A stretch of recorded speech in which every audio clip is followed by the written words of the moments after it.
सलग झालेल्या अतिवृष्टीमुळे सोलापूर जिल्ह्यातील अनेक तालुक्यात पूरस्थिती निर्माण झाली आहे। शेतकरी, व्यापारी व नागरिकांचे मोठ्या प्रमाणावर नुकसान झाले असून याच पार्श्वभूमीवर आज मुख्यमंत्री देवेंद्र फडणवीस हे सोलापूर जिल्ह्यात दाखल होऊन पूरग्रस्त भागाची पाहणी केली।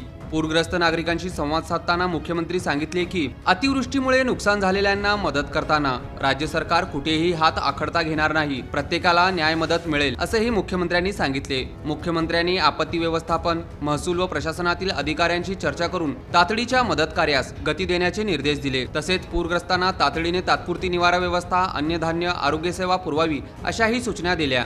दरम्यान सोलापूर जिल्ह्यातील अनेक शेतजमिनी, घरे व व्यापारी आस्थापने पाण्याखाली गेल्याने मोठ्या प्रमाणावर हानी झाली आहे। पंचनामे जलद गतीने करून मदत वाटप करावी यासाठी मुख्यमंत्र्यांनी अधिकाऱ्यांना आदेश दिले आहेत।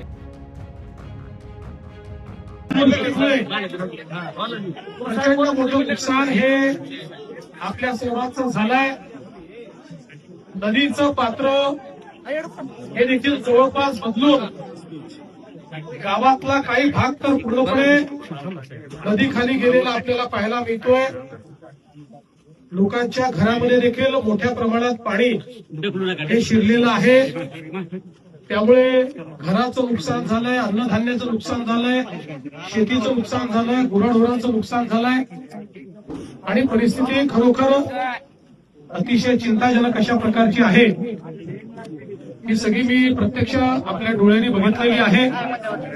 सरकार म्हणून आपण हा निर्णय घेतलेला आहे की आपण सर्वांना मदत करणार आहोत।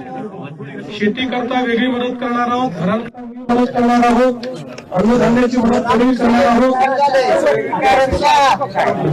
शाळेचे नुकसान भरून काढून जे काही इन्फ्रास्ट्रक्चर आहे ते सगळं, रस्ते असतील, शाळा असेल, या सगळ्याकरता मदत आपण करणार आहोत।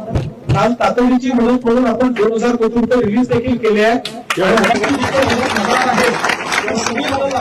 या व्यतिरिक्त आपण साधारण टंचाईच्या काळामध्ये जे काही निकष लावतो ते सगळे म्हणजे त्या संदर्भात आता आपण विजेचं याचं तर आपण शेतीचं बिलच घेत नाही, पण त्याच्या व्यतिरिक्त शेतसारा वगैरेचे जे काही नियम आहेत ते सगळे नियम आपण या ठिकाणी सगळ्यांना लावणार आहोत। कारण एक प्रकारे जसं टंचाईच्या काळामध्ये पाऊस नसल्यामुळे परिस्थिती तयार होते, तसं अतिपावसामुळे या ठिकाणी ही परिस्थिती तयार झाली आहे आणि म्हणून त्या निकषाची सगळी मदत ही आपण या ठिकाणी करणार आहोत।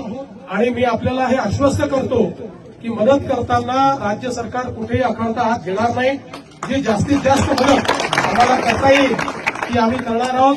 आणि गावातल्या बाकीही जी नुकसानी आहेत, कुठे रस्त्यांचं झालेलं आहे, कुठे शेत रस्त्यांचं झालेलं आहे, कुठे विजेचं झालं आहे, कुठे घरांचं तर सांगितलंच आहे, कुठे शाळेचं झालंय, या सगळ्याला राज्य सरकारच्या वतीनं मदत मिळेल।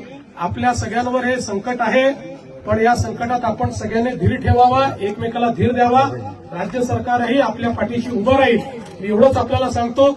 आज मला अनेक गावांमध्ये पोहोचायचं असल्यामुळे मी काही फार लांबलचक या ठिकाणी भाषण करणार नाही, पण एवढं सांगतो पूर्ण वर्षावर व्यावसायिकांचं नुकसान त्यांनाही मदत करू, व्यावसायिकांनाही आम्ही मदत करू।